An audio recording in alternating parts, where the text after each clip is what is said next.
We hope you all are enjoying our podcasts. Recently, we have been to CyberCon in Melbourne, organized by ISUC. What an event. We cannot stop talking about this great event. It really was something, wasn't it? The energy there was incredible. Absolutely. And the event was opened by a talk from Lieutenant General Michelle McGuinness, who is the National Cybersecurity Coordinator at the National Office of Cybersecurity. A very high-profile opening. Indeed. And something really caught my attention during her talk. It was Australia's Cybersecurity Law 2024. Ah, yes, the new act. It's definitely generating a lot of discussion. Exactly. So we thought, let's dedicate this deep dive to that very topic. Let's jump in. Sounds good.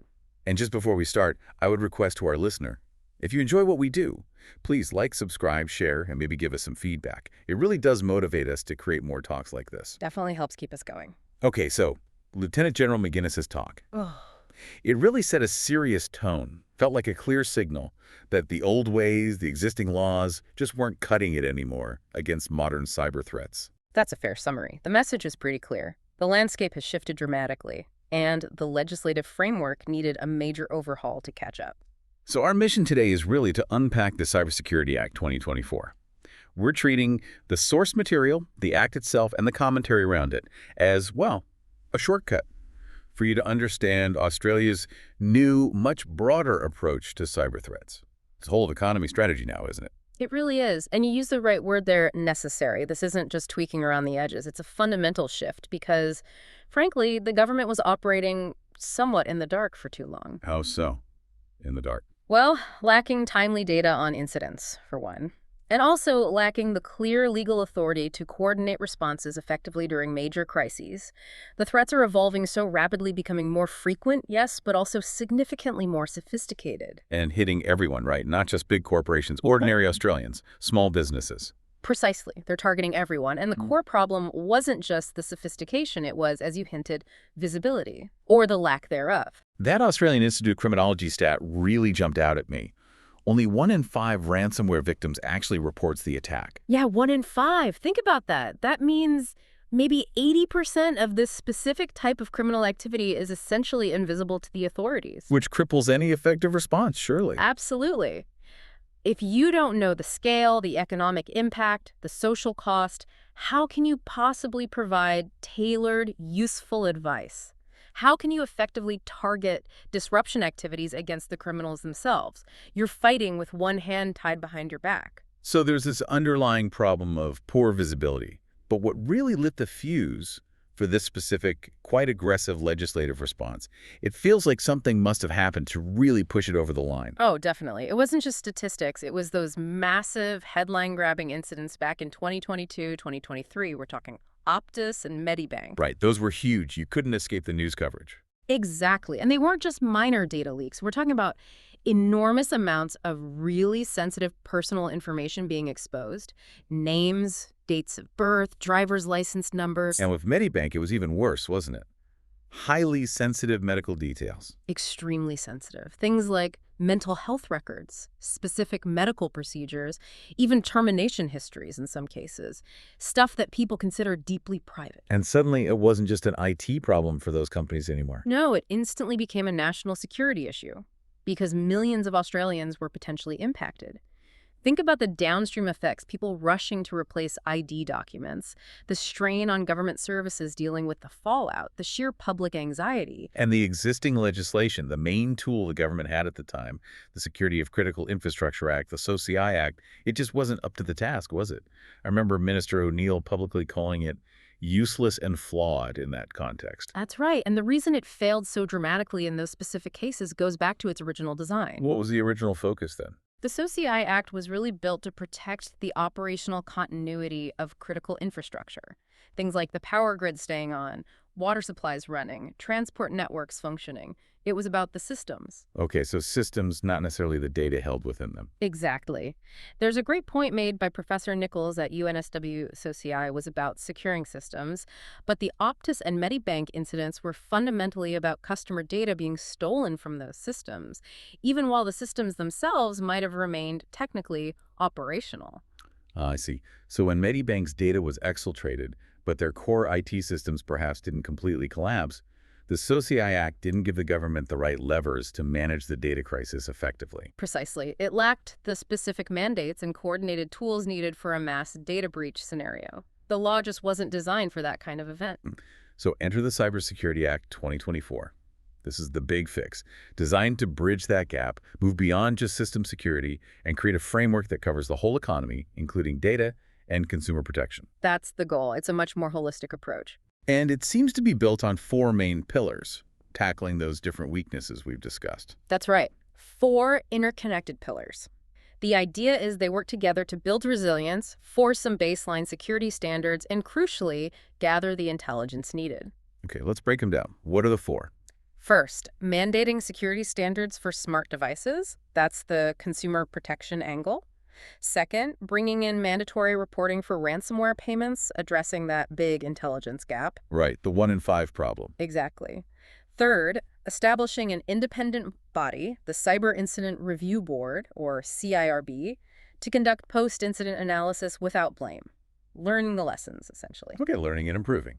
And the 4th. And fourth, introducing what they call limited use protections. This is really important. It's designed to encourage industry to actually engage and share information during a crisis without fearing immediate regulatory punishment.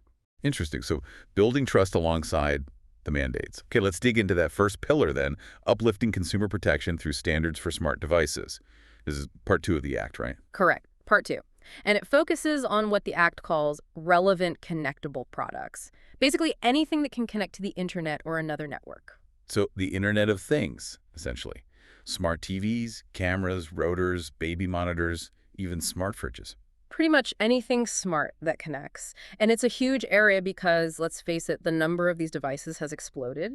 They've massively increased the potential attack surface in homes and businesses across Australia. And often rush to market without much thought for security, I imagine. That's often been the case, yes. Price and features first, security maybe later, or never. So the Act aims to set a minimum security standard before these things even get plugged in. Now, the mechanism they're using is interesting. The Act itself doesn't list the specific standards. Instead, it gives the minister the power to set them through rules. Why do it that way? Why not just put the standards in the legislation? Agility. It's all about being able to respond quickly. Technology, especially in this space, changes incredibly fast. New vulnerabilities pop up all the time. So if the standards were hard-coded into the Act, changing them would mean going back to Parliament every time. Exactly.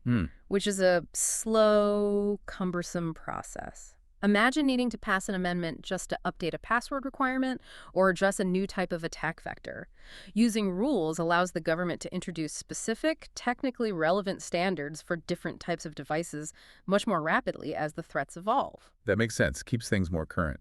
And I noticed the source material mentions they're trying to align this internationally. Yes. That's quite deliberate. It's about reducing the compliance burden for manufacturers who operate globally. Specifically, the definition of a relevant connectable product is aligned with the UK's definition in their recent Product Safety and Telecommunications Act. So the idea is, if a company makes a smart kettle that meets the UK standard, it should hopefully meet the Australian one too, without too much extra work. That's the intention.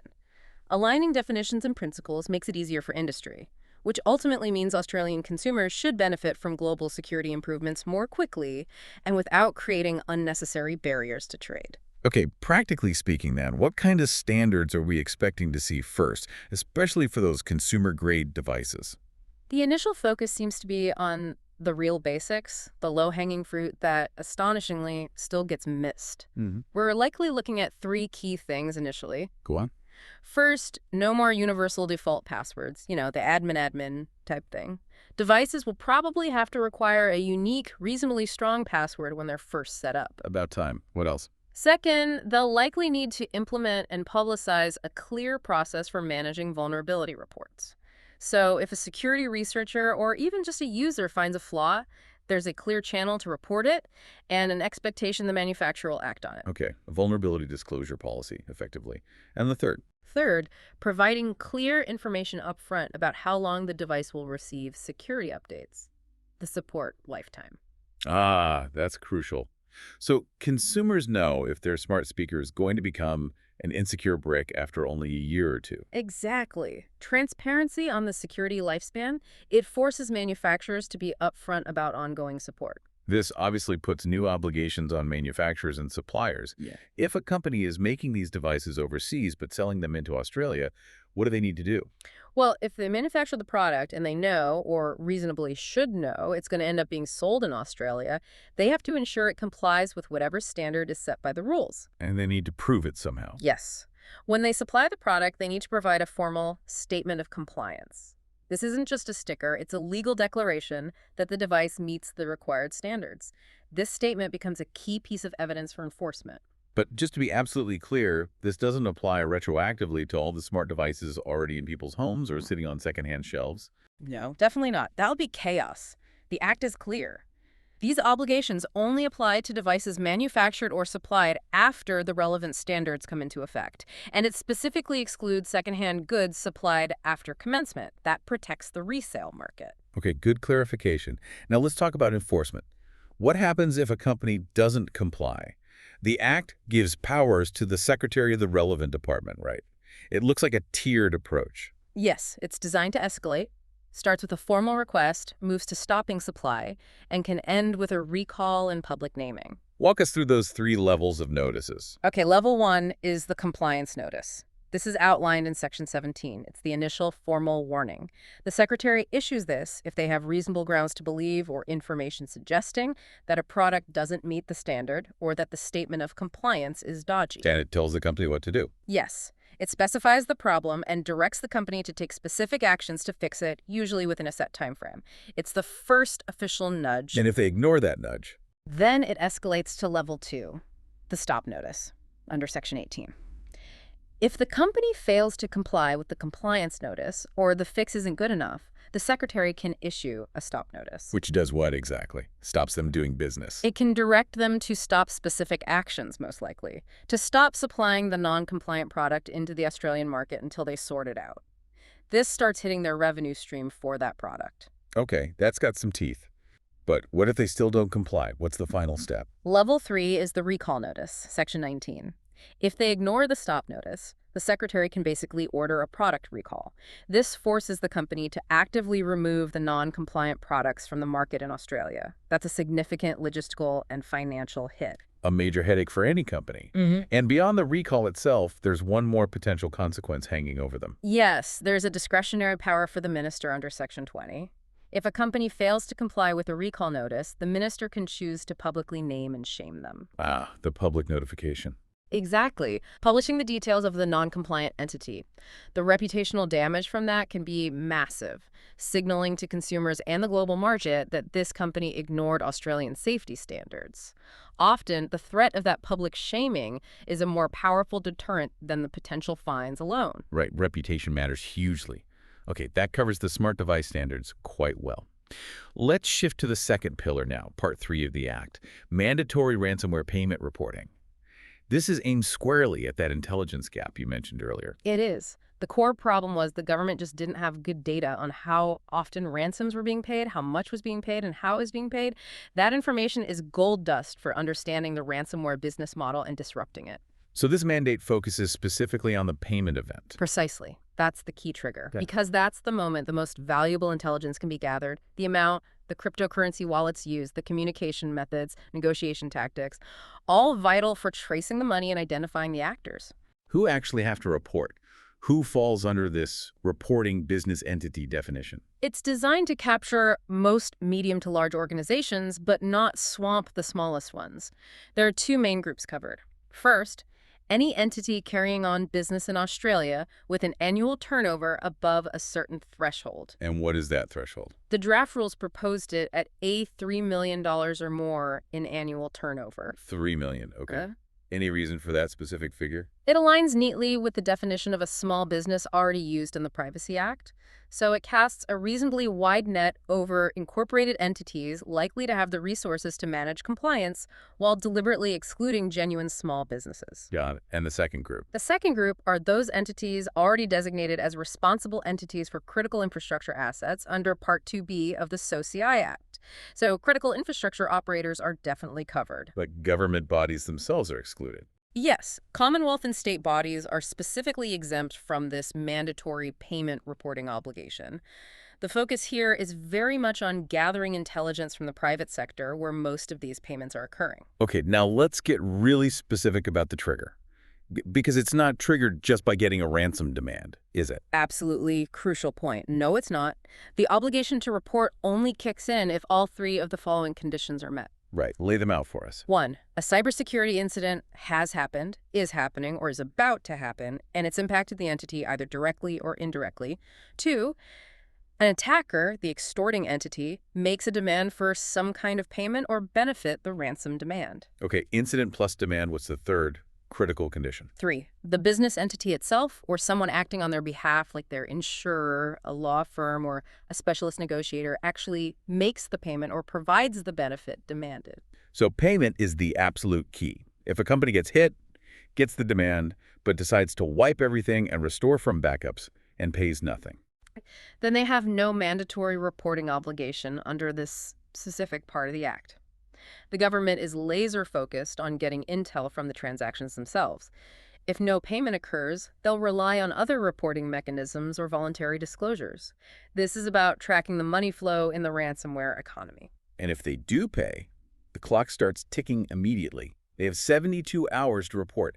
That seems incredibly fast, especially when they're likely still dealing with the crisis itself. It is incredibly fast. 72 hours from making the payment or from becoming aware the payment was made, if a third party paid it. It has to go to the designated Commonwealth body, which will likely be the Australian Signals Directorate, ASD, or the department administering the Act, probably Home Affairs. That speed really highlights the government's priority here, doesn't it? Intelligence, fast. It does. It signals that getting actionable intelligence quickly is seen as more critical than getting a perfectly polished, complete report later on. The report needs to include all the information the entity knows or can find out through reasonable effort at that specific point in time. And what specific details must be in that rushed report? They need the basics: business name, contact details, then details about the cybersecurity incident itself and its impact as far as they know it then, details of the attacker's demand, and the crucial part, the quantum and method of the payment. So exactly how much was paid, in what currency, crypto or fiat, the wallet addresses, if applicable, any payment platform used. Exactly. Plus, any communications related to that payment negotiation and transfer, gathering all that, verifying it, and submitting it within 72 hours of payment. It's a significant ask during a high-stress incident. And failure isn't really an option, is it? There are civil penalties for not reporting. Yes, failure to make the mandatory report carries a civil penalty. The exact amount for this specific failure isn't explicitly stated in the main Act summary I have, but other related unauthorized disclosure penalties are set at 60 penalty units, indicating they intend for there to be a meaningful financial deterrent. Which brings us to the flip side of this compulsion, the limited use protection. Why was this considered necessary? If reporting is mandatory, why offer protection? Because without it, businesses would be incredibly reluctant to comply, penalty or not. Think about it. Filing that report is essentially a formal admission that you suffered a major security failure and paid criminals. Which could open them up to all sorts of other trouble. Exactly. Shareholder lawsuits for negligence, regulatory investigations, and potentially huge fines from, say, the privacy commissioner if sensitive data was breached due to poor security practices, or from APRA if they're a financial institution. The fear was that the mandatory report itself could become Exhibit A in other legal or regulatory actions against the company. So how does the Act shield them from that self-incrimination? It provides an admissibility safeguard. Generally speaking, the information contained in that specific ransomware payment report cannot be used as evidence against the reporting company in civil or regulatory proceedings, actions, or sanctions. So the privacy commissioner couldn't just point to the ransomware report and say, aha, proof you breached your obligations. Broadly, no. That's the shield. It's designed to assure businesses that fulfilling this mandatory reporting duty won't automatically trigger punishment from other regulators based solely on the report's contents. The stated goal is intelligence gathering, not enabling regulatory pylons. But there's a huge but here, isn't there? A critical exception to this protection. A monumental exception. This limited use protection absolutely does not apply to proceedings related to a criminal offense. Right. So the information can still be used against the company if it relates to a potential crime. Yes. If the information in the report provides evidence of a criminal offense committed by the company or individuals within it, that information is admissible in court for those criminal proceedings. That distinction, protection from civil regulatory use, but no protection from criminal use, creates a really interesting legal tension, doesn't it? Enormous tension. It clearly signals the government's primary intended use for this intelligence.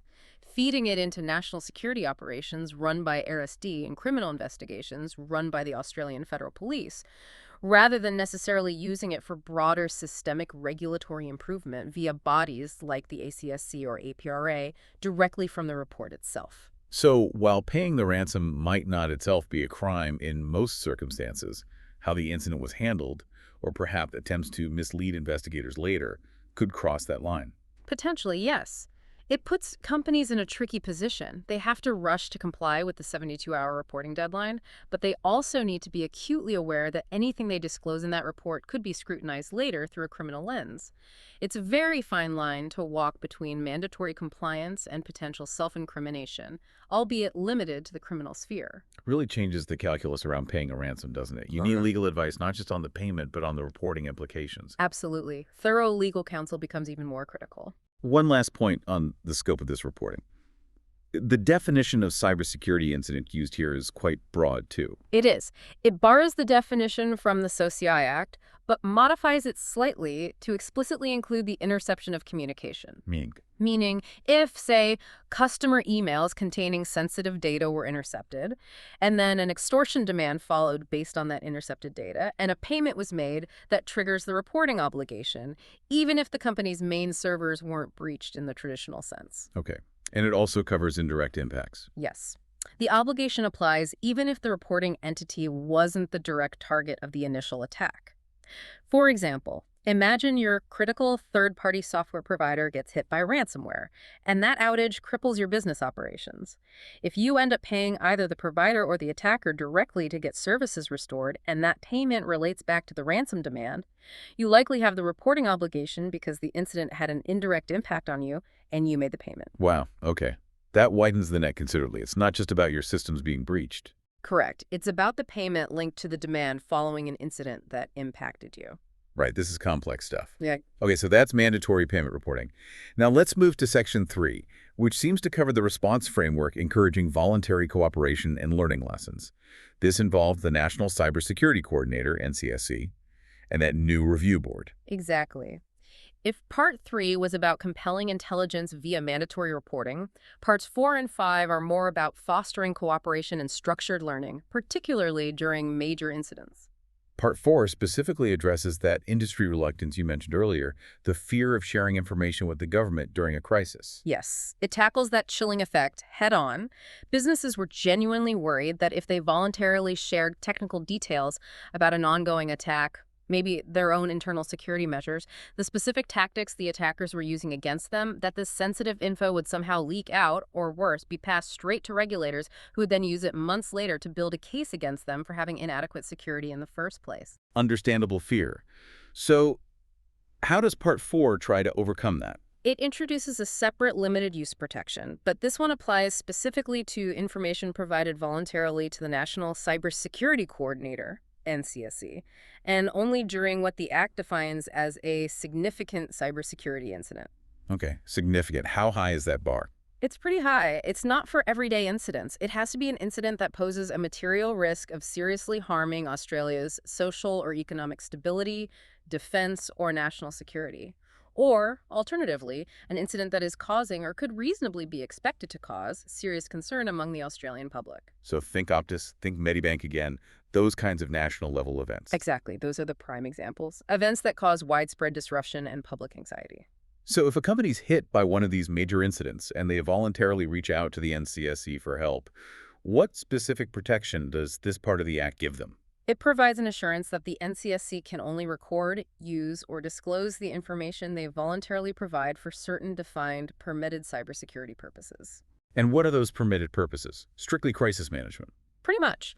It's things like enabling a coordinated whole-of-government response to the incident itself, keeping the relevant minister informed, or supporting the functions of intelligence agencies like ASD in tackling the threat. And crucially, What can't the NCSC do with that voluntarily shared information? The Act explicitly states the NCSC must not use that information to investigate or enforce any civil or regulatory breaches by the company that provided it. So it's like the government saying, tell us what's happening so we can help fight the fire right now, and we promise we won't use this specific information you're giving us voluntarily in the heat of the moment to start building a regulatory case against you later. That's the essence of it. It's designed to position the NCSC as a trusted partner during a major crisis, someone industry can turn to for help without fearing immediate regulatory blowback based on that interaction. Does this also mean the voluntarily provided information isn't admissible in later proceedings? Yes, similar to the ransomware reporting protection, information provided voluntarily to the NCSC under these specific significant incident circumstances is generally not admissible as evidence against the impacted entity in certain subsequent proceedings, typically civil or regulatory ones. It helps rebuild that trust bridge. Okay, that seems like a sensible mechanism to encourage sharing during the worst kinds of crises. This focus on learning from incidents then leads us neatly into Part 5, the creation of the Cyber Incident Review Board, or CIRB. Yes, the CIRB is the institutionalized mechanism for learning lessons after the dust has settled on a major incident. What kind of body is it? Part of a government department? It's established as an independent statutory advisory body. It sits within the Home Affairs portfolio, but it's designed to operate with independence. And who sits on it? Government officials. Its structure is interesting. There's a chair, plus between 2 and 6 standing members, all appointed based on their expertise. But critically, it's also supported by an expert panel. An expert panel, what's that? It's essentially a pool of specialists drawn from industry, academia, and small to medium enterprises, SMEs. The idea is that for any specific review, the board can draw on people from this panel who have deep, current, practical knowledge relevant to that particular incident or sector. It ensures the reviews aren't just bureaucratic exercises, but are informed by real-world expertise. That sounds like a good model. What is the CIRB's primary job? And why does it only conduct reviews after the incident response is over? Its core function, its mandate, is to conduct no-fault post-incident reviews of significant cybersecurity incidents. The no-fault part is absolutely critical. Why no fault? Because its purpose is not to point fingers, assign blame, determine legal liability, civil or criminal, or name individuals involved without their explicit consent. Its sole purpose is systemic learning. Identify the factors that contributed to the incident happening or its impact, and make recommendations to improve resilience across government and industry. If it were about blame, no one would cooperate, honestly. And the timing reviewing after the response. That's to ensure the review doesn't interfere with the immediate crisis management efforts. The focus is on learning lessons for the future once the fire is out. What triggers a CIRB review? Can anyone ask for one? It has to be a significant incident, meeting one of those high bar criteria we discussed earlier, prejudicing stability, involving novel methods, or causing serious public concern. A review can be referred to the board by the minister, by the NCSC, or, interestingly, even by the impacted entity itself if they want an independent analysis. A board member can also initiate one if the criteria are met. To do a proper deep dive, the board must need pretty strong powers to get information, even if it's meant to be cooperative. They do. They have a two-stage approach. First, under Section 48, they have to request information and documents voluntarily, relying on that no-fault assurance to encourage cooperation. But what if someone refuses? Maybe a third-party supplier involved or a former employee? If voluntary requests don't work, then the chair of the CIRB has the power under Section 49 to issue a formal notice compelling the production of specific documents or information relevant to the review. And there are penalties for ignoring a compulsory notice. Yes. Failure to comply without a reasonable excuse incurs a civil penalty. That compulsion power is the backstop, ensuring the board can get the critical evidence it needs for a thorough, systemic review, even if some parties are reluctant.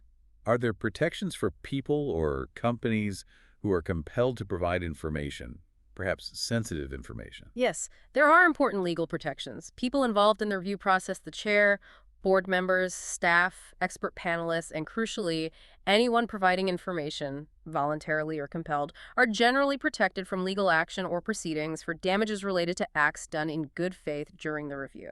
So, if providing a document technically breaches a confidentiality agreement they have with someone else, they likely won't be sued for that breach if they were acting in good faith to comply with the CIRB review. That's the intent of such protections, to ensure participation doesn't expose individuals or entities to undue legal risk for cooperating with the review's important public interest function.